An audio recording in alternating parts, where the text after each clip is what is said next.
Benji.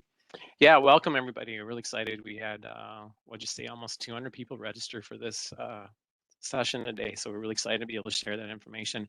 Again, my name is Jeff Letterman. I'm the supervisor for our education skills team within Minnesota Department of Natural Resources Fish and Wildlife Division in the outreach section. So I'm really excited to be able to talk to you about some of our grant and our outreach grant programs. And I do want to, you met Benji, who's been really instrumental in helping to set up a lot of these seminars that we've been doing. In fact, we've been doing a stewardship and skills seminar every week since March. And in fact, next week, some of you may want to check that out if you search for outdoor skills on our website. In fact, I think some of the staff here could post the link to our outdoor skills seminars. Next week is on nature prescriptions and getting outside and the importance of nature. So check that out. It's usually on Wednesdays at noon. So thanks, Benji. And then I want to introduce Cassie, Cassandra Hawkinson, with us today. She's been instrumental in helping to coordinate and organize and support the outreach programs that we've had with all of the forms and keeping track and how we work through the processes to manage our grant programs. So thank you, Cassie. And then I also want to introduce Amber Kastner, who's with us today. She just started last week, and we're really excited today we have her join us. And she is going to be working a lot on our outreach grant program. So welcome, Amber, and thanks for being here.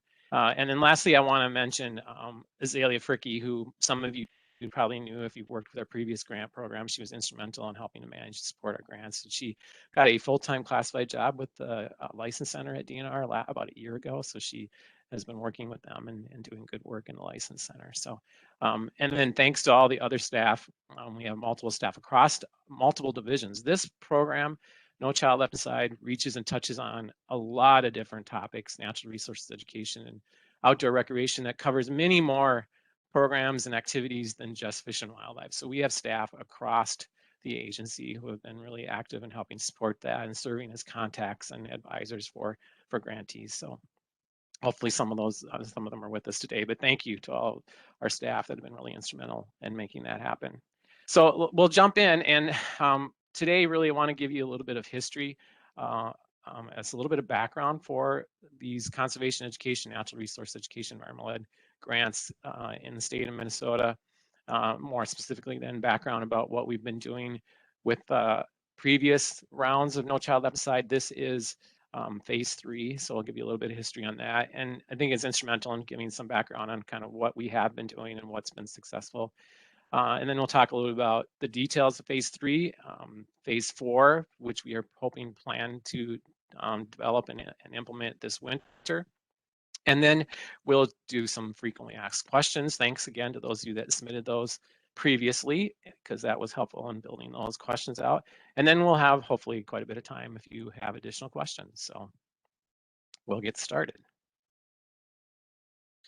So a little bit of background history. I want to highlight a few things. Minnesota conservation education, or outdoor or natural resource environmental education, has been a really important piece of Minnesota's history. Going way back, actually, see the flyer there from Governor Youngdahl. In 1947, he called the first annual conference on conservation education.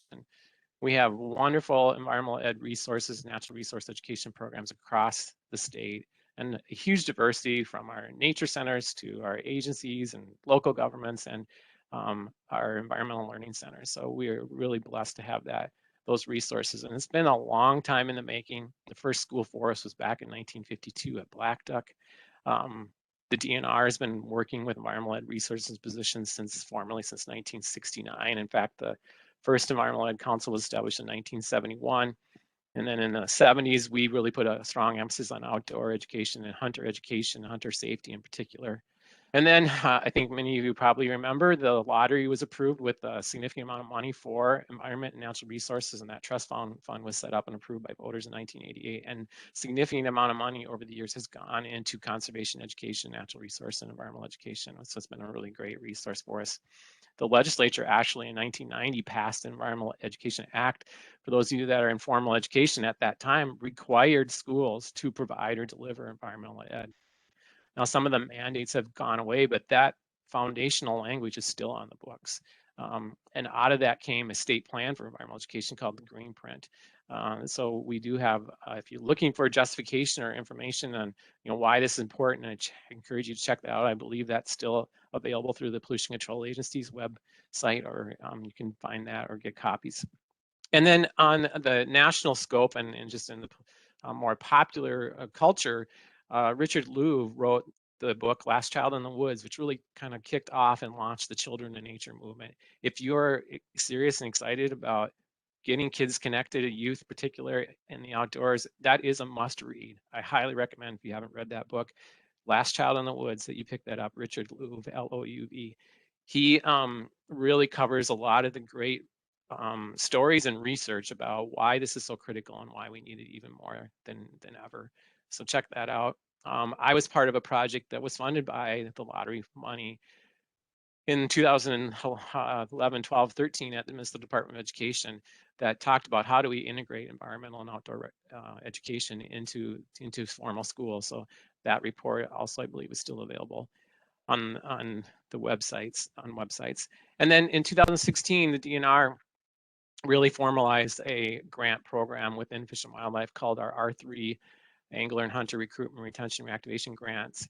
And we put together our R3 toolkit on how to encourage groups and organizations to get engaged in that activity.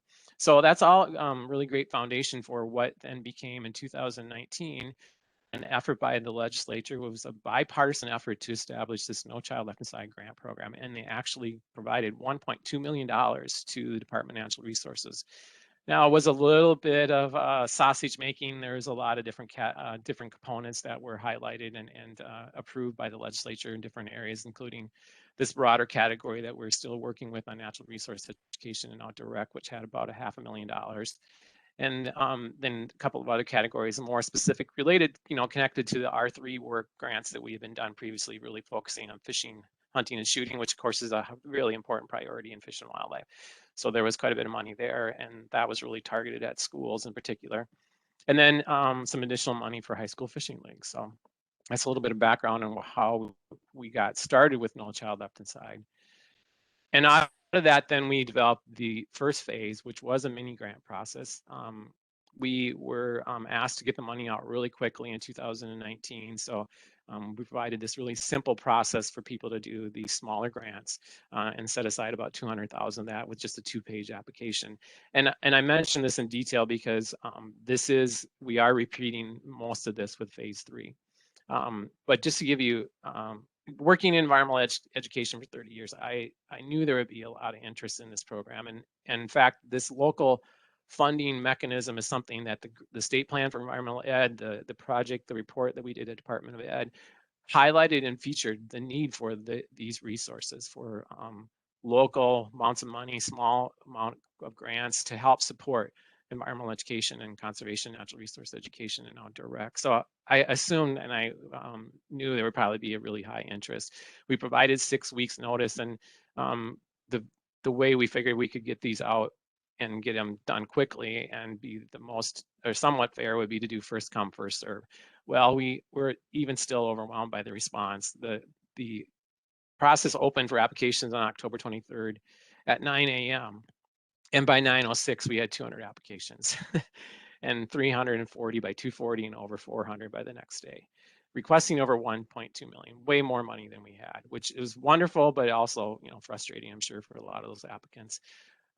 Through that, we were able to give out 59 projects.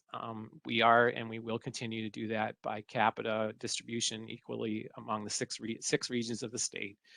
And I'll just highlight there a few things about what people requested and how that went the first time. And 55% of the requests were for equipment, which makes sense.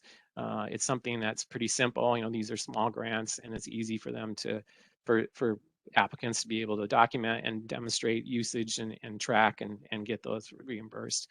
So that was a good result. And then what I was really happy to see is that 40% of this programming was done on school grounds.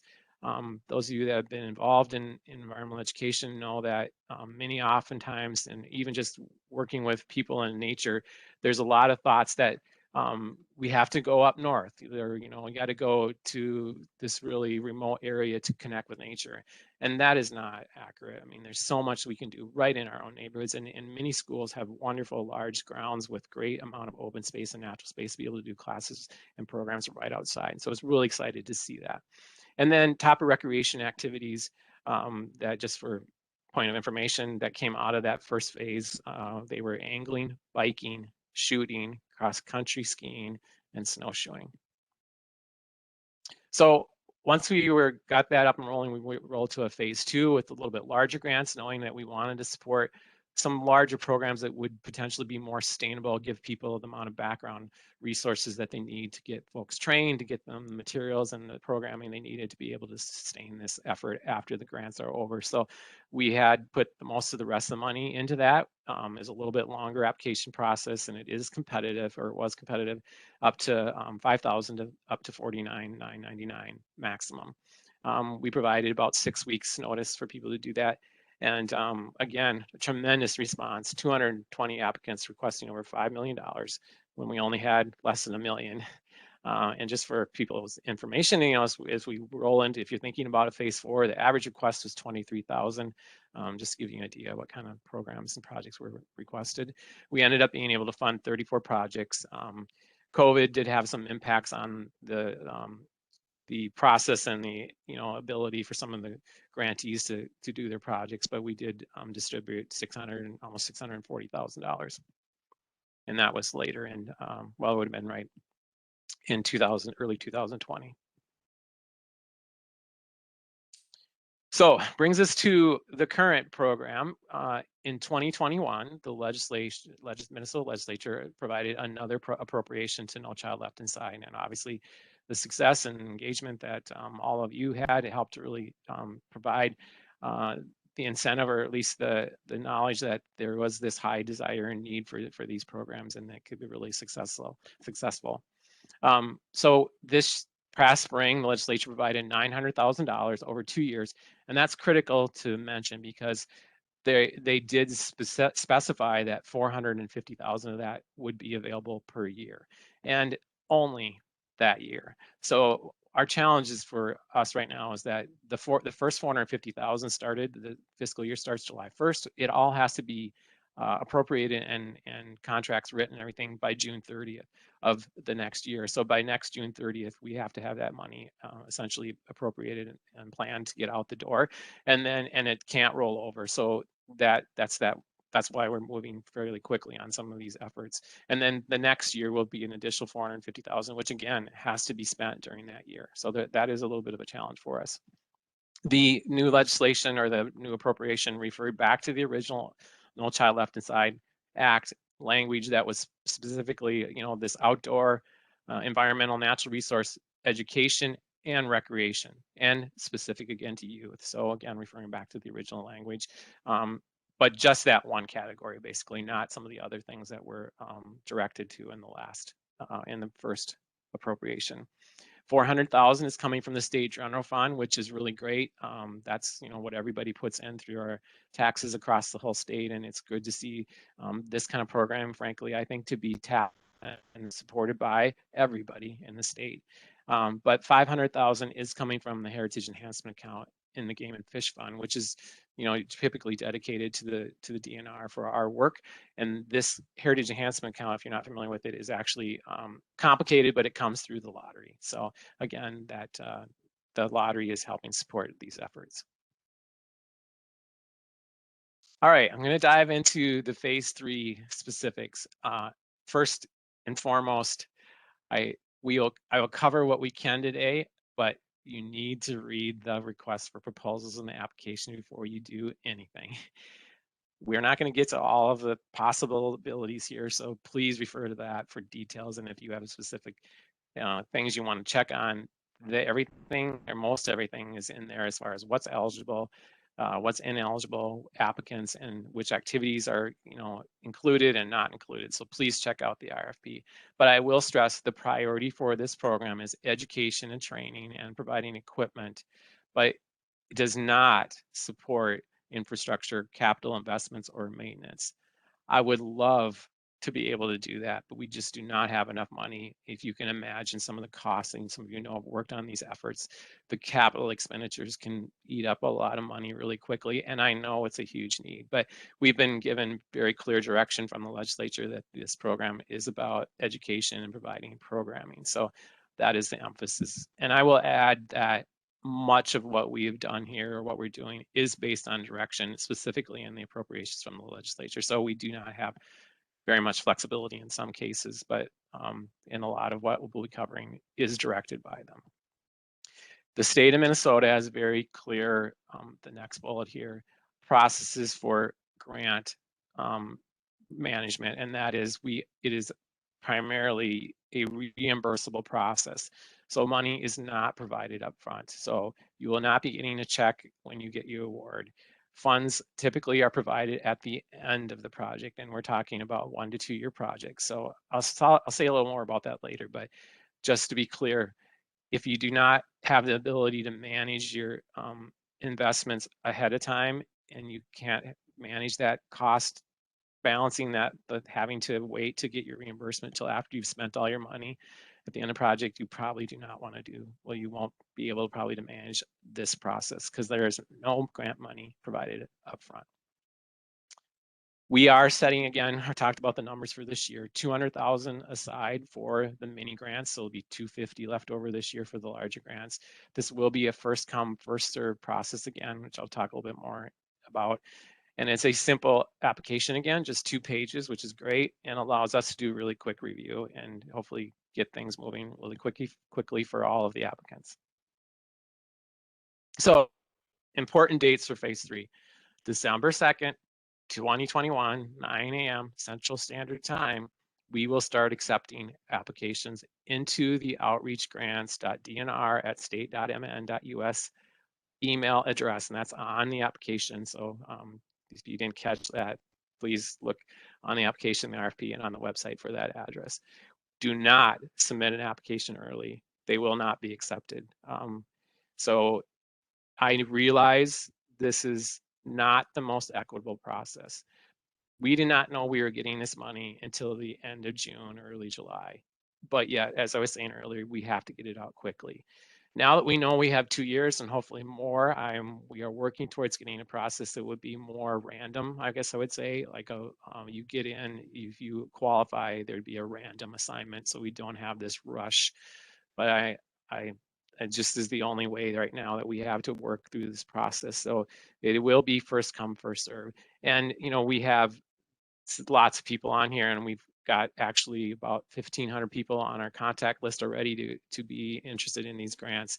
And the reality is that most people are not going to get a grant. We probably have enough money this phase for 50 grants. So just to be realistic about the chances of getting a grant. But it is really important for us to get those grants submitted, because even if people don't get funded, we can document and demonstrate the need for this project by the amount of requests that we have. So I understand it'll be frustrating for those of you that won't get the grant, but it does show so much the need that we can then share with the legislature and hopefully get continued support for the program.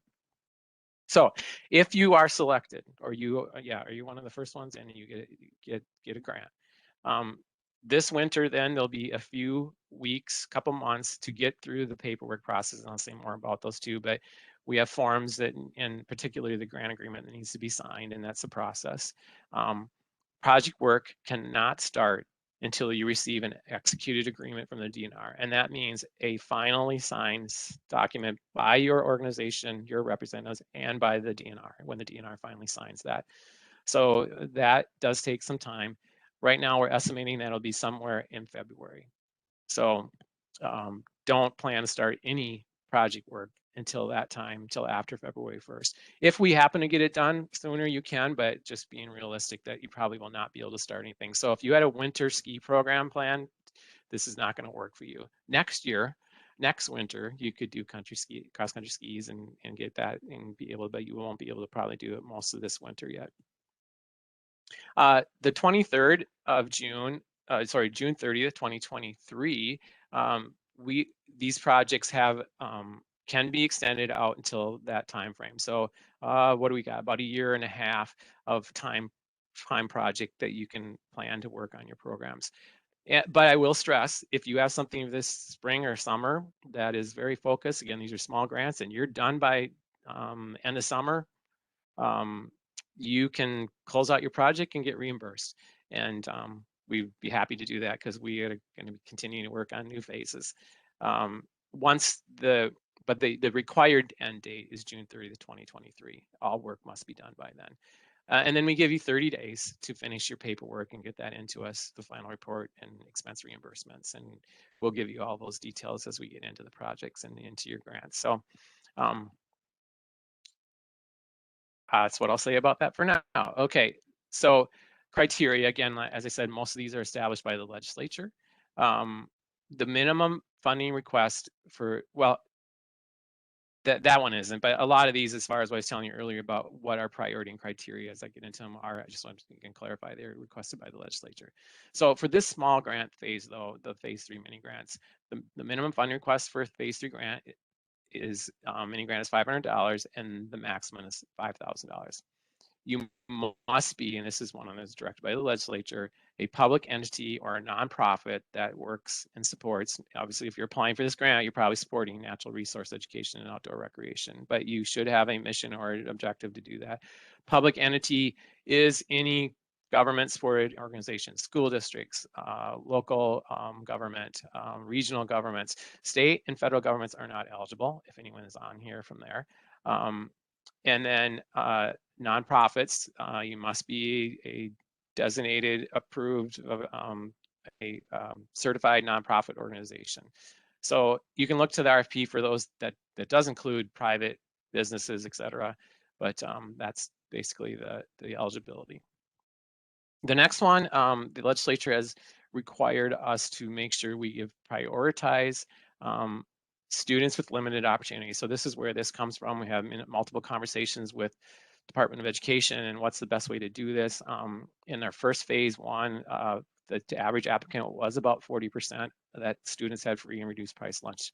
So they have on the Department of Education website a table or a data, accessible data, that you can go on and find out what is the free and reduced price lunch participation within your community. It is searchable down to the county, the school district, or by school, and even to the grade level. So you may live in a county where your county doesn't qualify countywide, your students, but your school, or maybe even a particular grade level that you're targeting, does have over 40% free and reduced price lunch participants. So this is a requirement. We will ask you what is your percentage, and you would need to verify that if we follow up with you on that. And again, there's the directions on how to do it. It's also in the website and the RFP and what you need to do. But basically, you need to click on the enrollment under category and the list files, and you will get a list of files. You can select different ones, but the one that most of you will be using is the file that has state, district, school, and county information. Percentage of free and reduced price lunch is way on the far, it's a far right column, column AX, I think, on most of the files. And you can search by year. I'll have a question that we'll talk about that more. A match is required for phase 3 mini grants and must be tracked and reported. But we are not requesting a specific amount. Literally, you could say you're going to provide a $1 match. Now, obviously, we'd like to see more than that. The legislature has not given us direct requirements of how much match, just said that we should be encouraging people to match. And obviously, leveraging additional dollars is a really great document, a way to show support for these programs. So what happened in phase 1 and 2, we did not require a match. We asked people to report that and provide it, but then they didn't. Probably, I'm guessing, because in some respects it wasn't required. So it will be required. In-kind support is allowed. So volunteer efforts, anything that your organization is doing to support it, whether it's administrative, et cetera, then you will be able to count that and provide that. So we are asking you to track and estimate and track that and report it.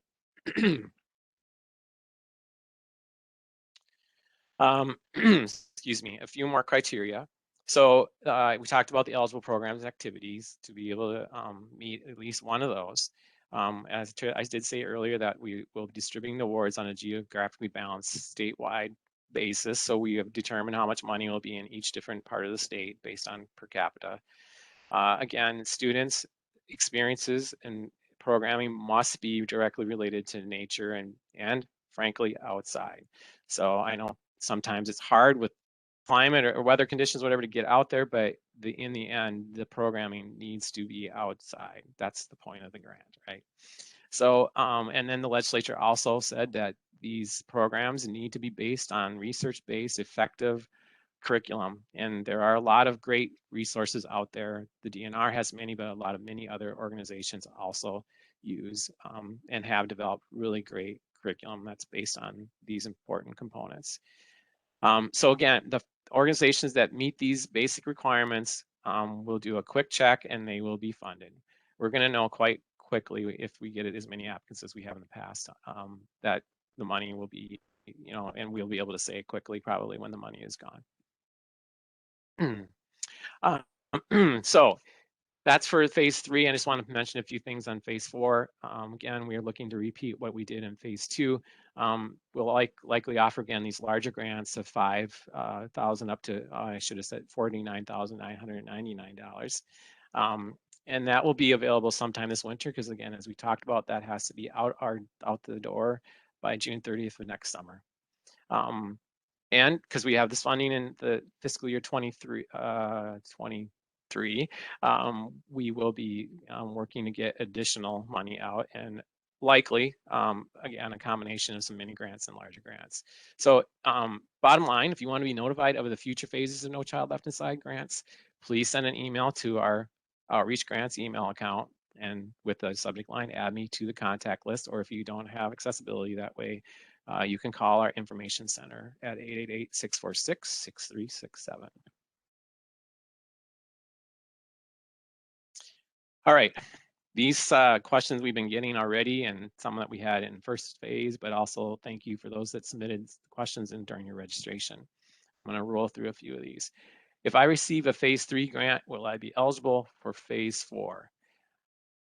I don't know the actual answer to that. I believe I will, and we will be recommending that probably yes, you will be eligible, but we have not had that conversation with management yet. So, and have not gotten final approval on that.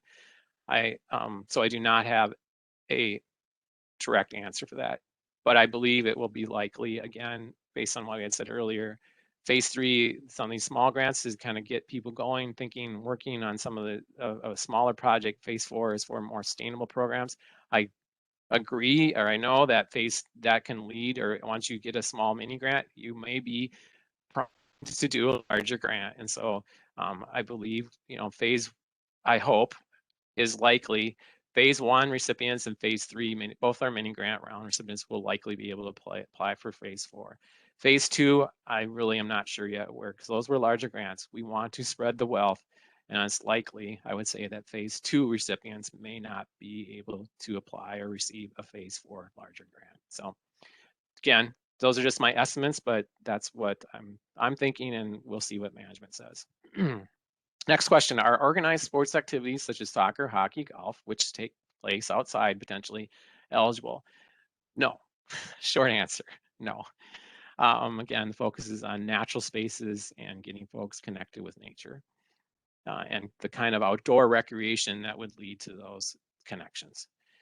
Next one, we really need support for trail development and maintenance or an outdoor classroom shelter or shed. Why is that not eligible for this grant program? I think I covered this pretty thoroughly. The cost is one component of it. I'd love to see us be able to do more of that, but the legislature has really directed this as an educational-based, program-based activity.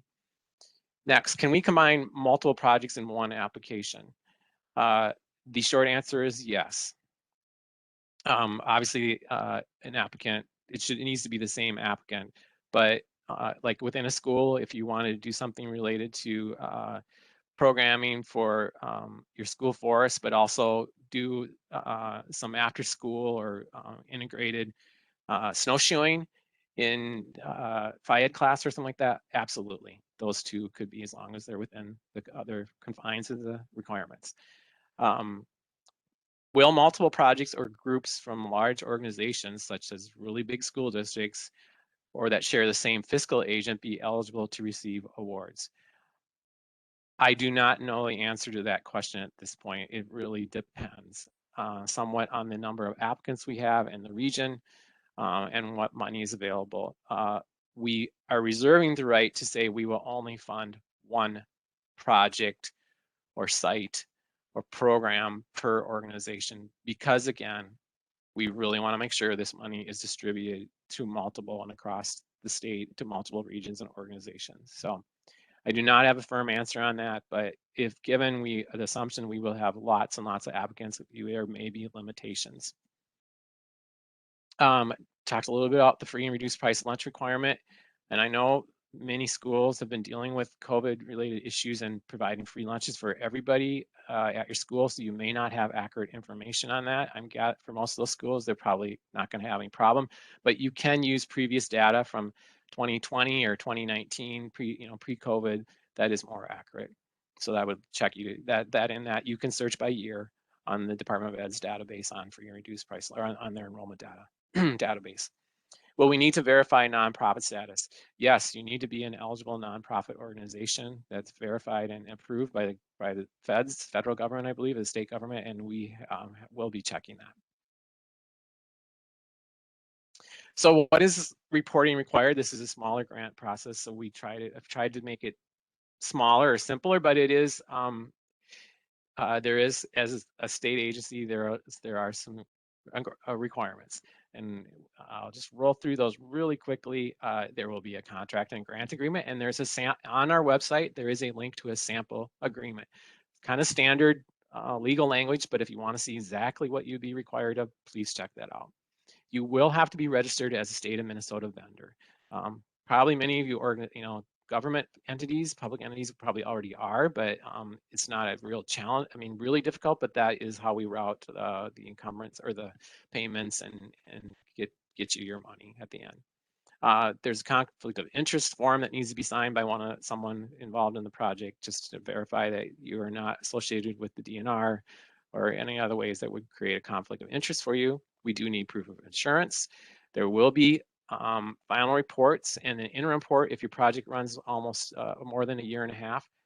Or I'm sorry, I guess we only have a year and a half, but if it runs more than a year, we may potentially need to have an interim report. But these reports are pretty small or simple. Right now we've been asking basically 4 questions, just verifying what you've done, giving some feedback and a summary of the specific outcomes that you've achieved, and then what you plan to do in the future. We mentioned match, so you will have to report that, the quantities and hours that have been donated or given by volunteers, things like that. And then we do require you to keep and submit receipts to document your expenditures. When will we get our grant award? Well, we will know in a few, probably be able to notify people in a few weeks that you are receiving your award. It's just we have to get final approval on all of the awards from management, but that hopefully will happen within a few weeks after the applications start coming in. And I'll talk more about the funding, but I guess I already covered that the funding is reimbursable only. And so the money is not available until after you document your expenditures. What if my project changes and I need to revise my work plan or shift funding? We are going to be dealing with a lot of grants. Ideally, this would be minimal, but yes, there is an option. And well, we would actually, in some cases, need to do a grant amendment. So if things beyond your control happen and things have to shift with the program focus, or the funding needs to shift from category to category, we can do an amendment. We want to minimize those, especially with these mini grants. So please be very mindful and be very serious about what you want to do. We do not want to see a lot of just changes for change's sake, or because this minor thing happened, because that requires a lot of work for us and for you. So be very intentional about what you're planning to do. But in a case of unforeseen circumstances, we can do that. And within budgets, like for equipment, say you need to buy more skis because you had you got a better deal, or you want to shift some of that from skis to snowshoes, that can be done pretty easily with communication with your grant manager. But major changes would require amendment. Can we use funds for staffing, substitute teachers, meals, entrance fees, transportation, curriculum, materials? The answer is yes, yes, yes, yes, yes, yes. Did I cover all of them? I do want to say a little bit about staffing though, especially when it comes to teachers. The expectation is that these projects, if it is occurring within your school day as part of your job as a teacher, the district is paying you to do it, that there shouldn't be any additional funding that would go to a teacher for that during the normal workday. However, obviously, many of you that work with schools know that there are opportunities during the summer, and the stipends are provided to cover additional training, and absolutely that is eligible. But if it is part and parcel of your contract as a teacher and you're integrating it into your classroom, which would be awesome, excellent and awesome, there should not be additional staffing costs because that should be integrated into your existing contract, your teacher contract. Are there required COVID-19 protocols or other requirements? The short answer is probably. Obviously, where things are fluid and changing all the time related to COVID-19. We are working through requirements that we have for our vendors, our grantees, and our grant contracts. A lot of this stuff maybe is separate from anything you're doing with like the DNR, but we'll keep you posted on that. You're familiar, I think many of the schools already have, or organizations have a lot of these protocols, but just be aware that there could be additional requirements related to that. Hopefully things will start to improve, that we won't need to necessarily do a lot of that, but I want everybody to be aware that is possible. And then there are other state requirements related to accessibility, non-discrimination, and components like that. I think many of you that work with public entities are probably already familiar with all those, but yes, there are some of those requirements in the grant contract, and additional requirements that we have related to those things. Nothing totally unusual, but as an environmental organization or natural resource-based agency, we do also ask you to take appropriate and good steps to reduce your impact on the environment. So if you're doing a fishing project and doing fishing, we want you to use environmentally friendly lead-free tackle, for example. And there are a lot of other things that might come up related to that, but invasive species, we need to reduce all of our activity, or make sure our activities do not contribute to invasive species movement and things like that. So there are some of those things that we ask you to do as a grantee of the Department of Natural Resources. So that's all of them. I'm sorry, I've been talking for a long time, but I will stop sharing here now, Benji, and we can start dealing with any other questions that people have. Oh, I wanted to share one fun picture. I've been working for state for 30 years, so I know how to deal with some red tape. So, but yeah, if you have follow-up questions, again, send those to our outreachgrants.dnr@state.mn.us. And there's my phone number too. But and Amber will be up to speed soon, and she can help with some of these questions too. So yeah, if you're wondering about our discrimination language, there's some of it right there. So our expectations for grantees also. All right, I'm going to stop sharing. Great. Sounds good. We got several questions coming in, so Cassie and Amber and Craig are going to help me kind of weed through some of these. But in those links again, I'm going to have Cassie put those back in the chat, so they're at the bottom of the chat list. If you guys want to, anybody out there wants information or wants to remember those links, go to the chat section and click on those, and you'll have those on your computer. So one of the questions we got, and I know we dealt with this last year, Alice was asking about how do we determine when the applications come in? If it gets there just before 9 o'clock, is it too early, depending on clock's differences? Yeah, that's a really good question. What I can say about that is the state is on the state enterprise technology system. Our computers are all linked, our email accounts are all linked. I believe that's, the computer system is linked to the national, international time. So I can't guarantee that, but we're working on the assumption that that is the consistent international time clock that most computers on the state are linked into. So hopefully your computer that you're using is also in sync with that. But that's what we have. And again, as I said, it's not ideal. I realize that, and we'll be working on improvements for the future. But it's because of our time constraints. This is what we've got right now. Great. And so our email timestamps when we receive it. So it'll be based on, what we see on the inbox, what it's timestamped. We'll go with the atomic clock from NASA. Hopefully that's true. We had a couple questions, several of them on the free and reduced lunch. And one from Josh was wondering if you're an organization that, let's say you work in Minneapolis, you serve several areas and school districts and draw kids in from a large area. How do you verify that requirement? And Matt was also wondering, is it an exact number? How does he prove that it's an exact 40% or more free and reduced lunch? Yeah, so there's a couple of options. One is that, well, first of all, you need to determine your target audience.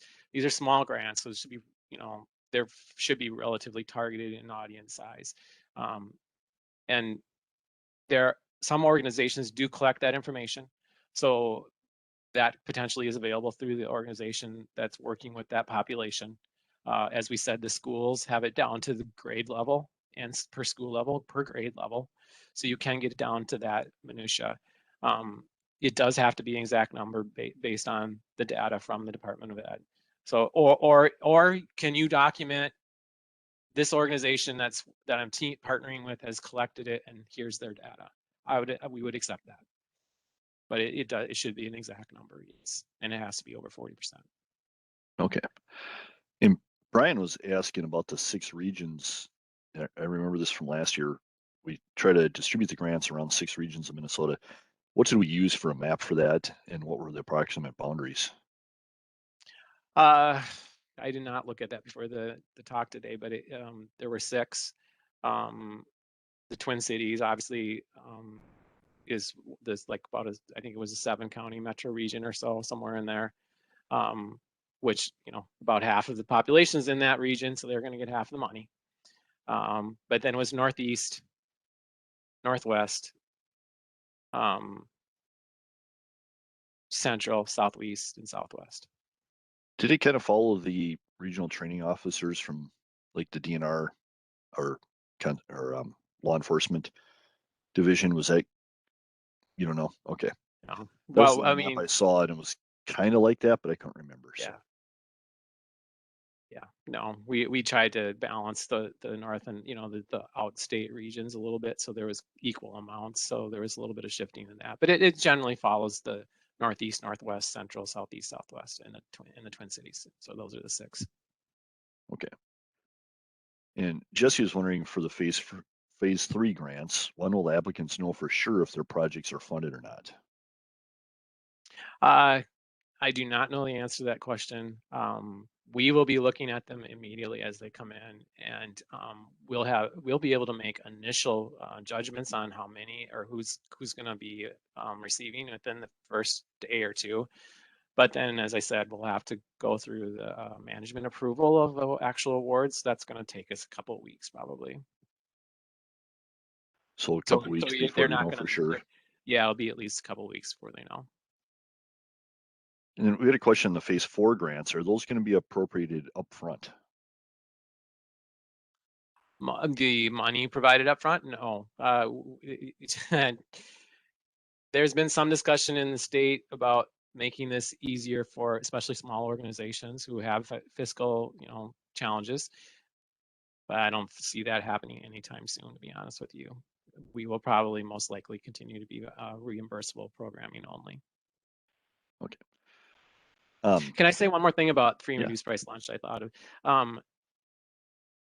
I would encourage, if you're concerned about that and having difficulty, is just really target your audience, right? So figure out a specific grade level or a school that qualifies, and hopefully in your community, well, I mean, it's unfortunate that we have a lot of youth in these limited opportunities that have poverty issues or whatever. But if you're creative, I think you can come up with ways and target, again, groups or organizations or targeted groups of audiences that would meet those requirements. If you're having challenges, though, you certainly can reach out to us too to talk about that. So.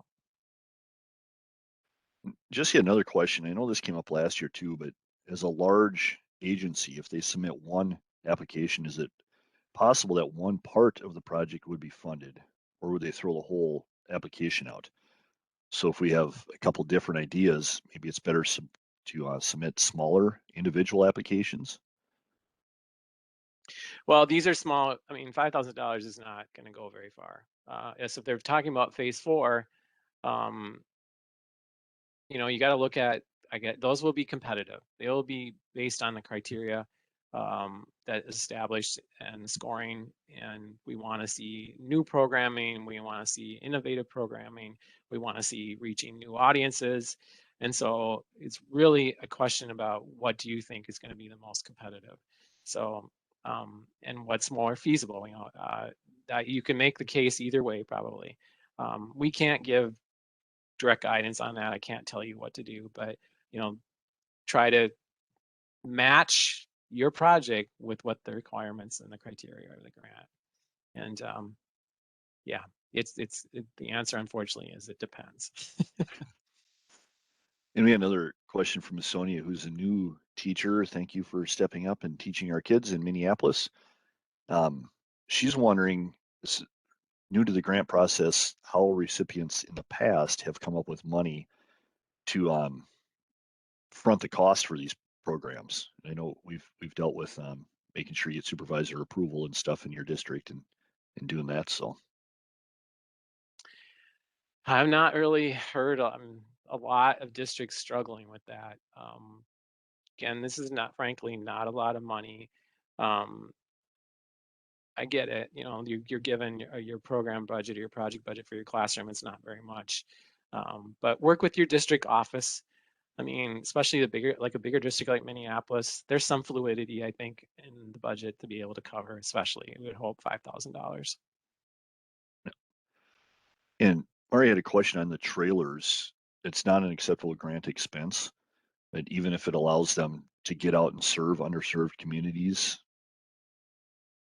is it an exception? Yeah, it's just we have a lot of restrictions on capital equipment. And as we talked about, the money could really get eaten up fast. I get it. I understand that some of those investments are critical, but this is the requirements that we're dealing with right now. So unfortunately, no.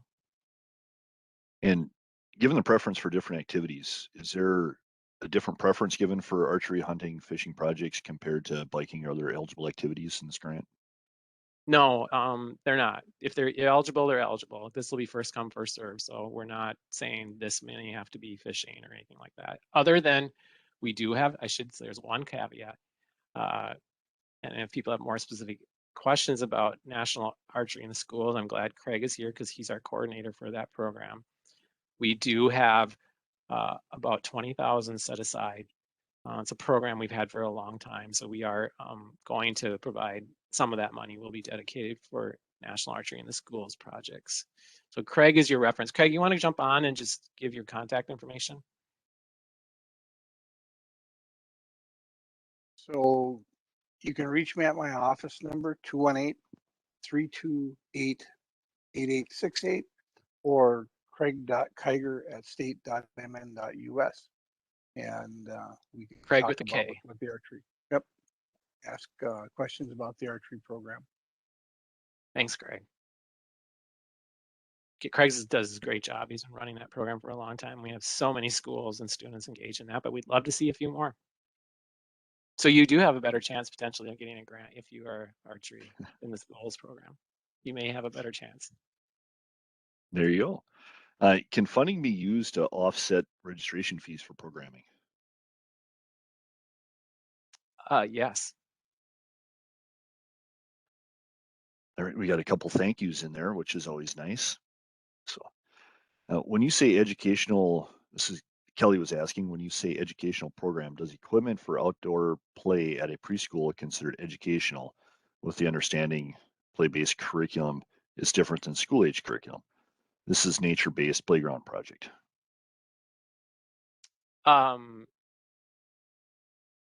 Generally, yes. Again, is it recreation? Is it education? It's probably some of both, right?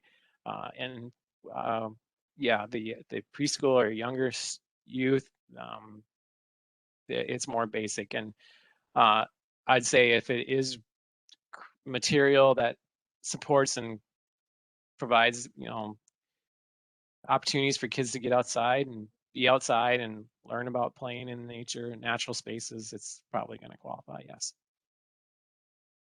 So Jessica has another question about the clocks. So she's wondering if we can submit multiple applications to make sure they get in on time. No, please do not do that. Yeah. It just clogs everything up, and yeah. So Scott's asking to build a single track bike trail by kids that will be used by kids. Would funding be available for something like that? No, that's gonna, my quick review on that would be it's gonna fall under trail development and maintenance, and no, we would not be looking for that for this grant program. Katie was asking about phase 4 now. So do you think the phase 4 form will be similar to phase 2, like 6 pages long? If yes, do you still have the phase 2 RFP form somewhere on your website? I do not believe it's on there right now, but that's a really good point. Just make a note that would be good to put that up there. Okay. That's a good suggestion. And Jenny, maybe Craig can respond to you more, but she's wondering if there's more, we could elaborate a little bit more on the archery specifically and the NA National Archery in the Schools program requirements. So Jenny, maybe we'll just have Craig answer some of those if you have other questions on that. Yeah, Craig, maybe just talk a little bit about what are the requirements for training and things like that, and the cost for the materials. And Mari, go ahead, Craig. You want me just to answer them in the question and answer, or do you want me to take up a little bit of time? You can take some time. So we've put together a standard kit. And if you're applying for the archery grant, I can share that order form with you. Consider as the standard kit. It has a dollar amount that you could ask for. That's in the $3,000 range, right? Something correct. like that. Yep. Your training is going to be covered by the DNR, 2 of your teaching staff. Additional instructors can be trained, but that would be an agreement between you and the trainer because it would be outside of the grant. So we could train, as many as your school wants to go above the original 2. The training takes about 8 hours, and it's usually conducted at a school, and it may be your school and it may not be your school, depending on where the instructors are going to be offering classes. We try to offer a class that takes in a community, and maybe the surrounding teachers would come to that as well. But I'll put my my email and stuff in the chat, and you can reach out to me and ask specific questions on that. Great, thanks, Craig. All right, we have a couple more on the free and reduced lunch requirement. Is that going to be required for the phase 4 grant also? I don't know yet. I would guess probably. Well, let me rephrase that. I'm going to take that back, actually.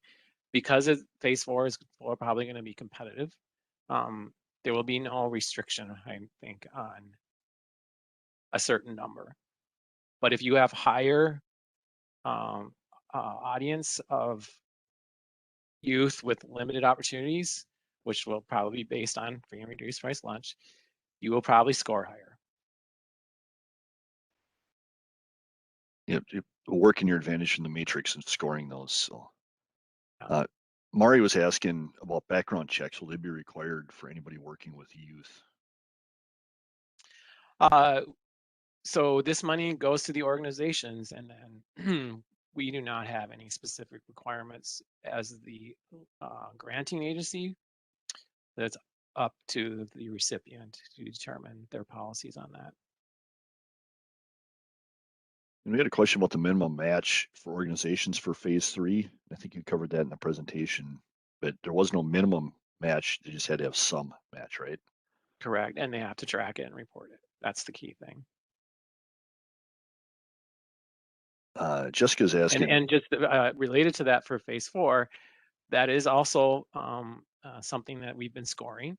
So potentially, if you have more match, you may score higher for phase 4. But it's not, that's not a determination on phase 3. I mean, not. It doesn't. If you have more match, you're not going to score higher. You're in or you're out. Jessica had a question about counting numbers. What is the best way to show the number of children our project will serve on the first page? Would you rather know the number of individuals or the number of interactions with individuals? Well, yeah, that is kind of a difficult question and gray area. We want to know how many people you're reaching, and this gives us an idea just for our tracking purposes, so we can report that. The key number will be at the end of the project when you report how many participants you had. Right now, we don't have any standard way of doing that. We would like to know who was contacted or reached directly by the project, not the possible audience, but who are actually impacted by it. I'm not sure if I answered that question, but hopefully it gives enough information to understand what we're thinking. And again, I think we answered this a little bit earlier too, but could multiple applications be submitted for multiple projects at one organization? Like Minneapolis Schools is a large organization, have several projects submitted, so. Yeah, so let's take, Minneapolis School District, which is huge, right? And multiple schools are wanting to do multiple projects. Each school could apply separately. But again, based on our desire to share the wealth, I don't know the answer to that, but potentially we could restrict the number and I'm sorry, I don't have an exact way we would do that right now, but there is the potential that the large organizations would be restricted. But we want to acknowledge that for larger districts, it wouldn't be fair compared to a small district to have them completely say you can only do one project for the whole city or school district of Minneapolis. But I just want people. I'm sorry, I don't have a better answer. But yes, it is possible. We are reserving the right to restrict the number. I do not know what that would be. Okay. And we're getting close on time here, but we've had a few questions about free and reduced lunch threshold. If that's not met, people will be declined for that, correct? Correct. And we've had a couple other trail questions. One of, single track biking questions. We had a trail being built through a nature area for wheelchair accessibility and stuff. I think all that would fall under building trails, which isn't allowed in this grant, correct? Right. Well, I mean, it could be a portion of a project where that the program is supporting that, or that could be a non-funded part of the grant. But funding money for the grant can't be used for those activities. Okay. Yeah, and I'm a big mountain biker. I'm a mountain bike coach, and it was specifically how about if we could build a biking skills park, which I think is an awesome idea, but again, that's a capital expenditure, I guess. So Right. Maybe one day we'll get more money. We could do that. Awesome. And I saw somebody put in the chat about, can we send an email for questions didn't get answered? Yes, please do that to the outreach grants. Jeff, you want to give that email again? outreachgrants.dnr@state.mn.us. And Amber, was there more questions in the chat that I'm missing? Yeah, I've been kind of monitoring the chat. I think we've answered most of them, but maybe just a reminder for everyone that's still on here. Like, if applications arrive at the same time, what does that process look like for deciding which one gets the funds? Well, our email account will put them in order that they're received. So they could all be it, but they may all be stamped 901, but they will be in order that they came in. And the only other one I saw was just a quick reminder about, will people receive notification that we've received their applications? What we will do to start with is an auto office response that says, thank you for submitting, or we got your application, or we got a message from you. But we will follow up with emails to everybody at some point.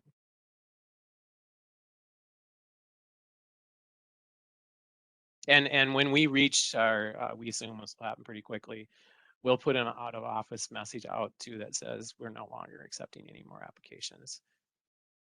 If you get that notice, that will be your notice.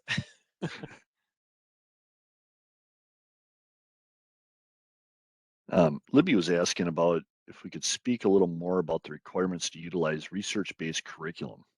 Where may we access resources to guide the development of approved learning plans? We don't have any endorsed curriculum. So this is a little bit of, again, a little bit of a gray area. This is the language, again, we got from the legislature. But I mean, there are a lot of approved curriculum that are out there, or curriculum that's been, well tested and well used. I think of Project Learning Tree and Project WET and the ones that we have at the DNR, and we have our hunter safety programs.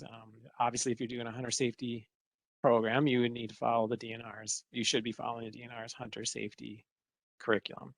But there's a lot of other great stuff out there. Leave No Trace, and anyway, again, I don't want to endorse any particular curriculum, but if it's something that's been available and is well vetted, and I don't know, Benji, you have any other thoughts on other materials that are out there? There's several. If you visit our education page on the DNR website, there's some good resources on there. So, but yeah, like you said, I don't think we have any requirements on specific ones you can and can't use. So I did see a couple of questions in here about getting help for, having somebody from the DNR come out and help with forest issues or something like that. That's not something we can provide, but Connie, if you want to reach out to Jeff or I personally, we can try to connect you with somebody at the DNR that might be able to help you out with some of those forest projects, or our school forest program would be a good place to start probably. So yeah, definitely check out our school forest program on the DNR website. They do have some resources. We're dealing with a lot of staff shortages right now, I know, across the department, as a lot of organizations are. So I don't know what the availability of foresters are to come out and help, but there is a lot of great resources and contacts on our website on the school forest program, in particular if you're working with a school. Nicole had a good question on funding here. Nonprofits don't have to use a separate fiscal agent, such as our partner school or group, correct? We would use our own funds and get reimbursed directly at the end. Either one is fine, but yeah, nonprofits are eligible, so you could be the applicant and the fiscal organization.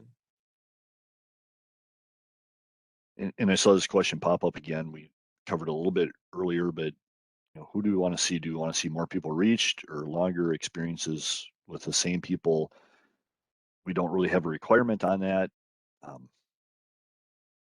So a mixture of both.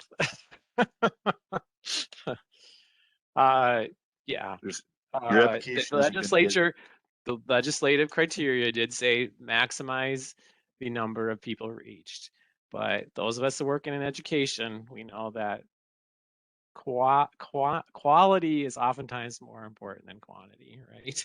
So finding that right balance. And we actually, would be good to have a mixture of those type of activities, the programs.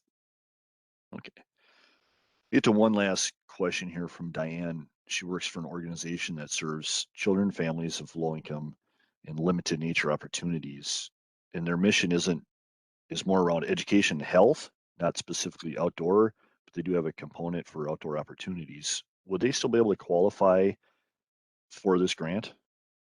Absolutely. Yeah. I mean, the fact that you're considering this, and you obviously, if you get this project, you're going to be integrating this into your programming and mission. Yes, we are interested in that.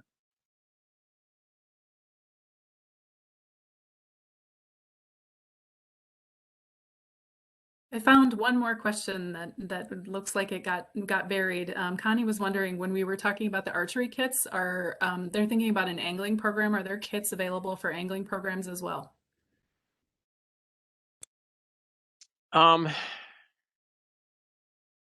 Yes. I mean, if you were to do a search on the internet, you'd come up with some stuff. I would actually encourage you to work with your local retailer. And oftentimes they'll give you a discount for educational programming, and or look to or connect with local outdoors, hunting and fishing organizations. There's a lot of, Trout Unlimited. Benji knows a lot about Trout Unlimited. There's a lot of different organizations out there that are supporting activities related to hunting and fishing, and they're oftentimes looking for the opportunity to connect with youth. So in your local area, if you're in more across Minnesota, again, go to your local bait store or outdoor retail store. They will tell you who those organizations are and who the contacts are, or you can check with some of our area fisheries and wildlife offices too. Anything you want to add on that, Benji? Archery in the schools is a kind of a specific grant program, which is awesome, but there isn't something that has a specific like fishing kit for schools. I know there is a fishing in the schools program. I'm not for sure how active that still is. Based out of Texas or something like that. Yeah, but this grant money could be used to purchase multiple rods or something to get kids fishing. Yeah, so absolutely. It's not a specific kit, but you could use the money to do that. But from the aquatic education side, if you're not aware, the Department of Natural Resources has a great leader's guide on our website. So if you search the Aquatic Leaders Guide, Minocqua is the name, brand name we've used, MINNAQUA, Minocqua, but it's called the Leader's Guide, and a wonderful, like 60 some lessons that are available and free to use, to download. And actually, as we're talking about curriculum that are vetted and approved, that would be one we really encourage you to use for aquatic ed and fishing education programs. And you can find a link to that on our education pages on the DNR website too. So yes, and we have one other question on here that is a great question. I don't think we've ever really addressed it. The free and reduced numbers at all schools aren't necessarily 40% or higher. And Jess was wondering if disability concerns would play into that at all. If they have a school with higher disability students, would that be something we could consider? We definitely want to reach all kinds of diverse communities. So we are using, as the best standard we could find right now, which is the free and reduced price lunch. But students with disabilities is one of the criteria, I believe, actually on the education's database of enrollment. So there is that information there. So yes, I would accept that. And then, or if you can document that in another way, we would consider that, yes. Great. I think we made it through all the questions. So thank you for those of you that hung on and for the extra 10 minutes here so we could get through all those. Again, if you do have any questions, please reach out to any of us really at outreachgrants.dnr@state.mn.us. Send us an email. Again, Jeff mentioned earlier, we do have a MOS program on Wednesdays, and this week's is from one of our naturalists, Sarah Holger, who actually just got certified in nature therapy. So she's doing a really cool program. I saw a little bit of it yesterday. It's down. She works at a Whitewater State Park, but it should be a pretty cool program if you're able to tune in. So I think with that, I'm going to end the recording unless anybody wants to jump in with a quick question. Amber, Craig, or Cassie. Sounds like we're good. Thanks everybody for attending. Yeah, And we'll thank look you. forward to seeing your applications, I guess. So. Thanks, everybody. Appreciate everybody's involvement and interest.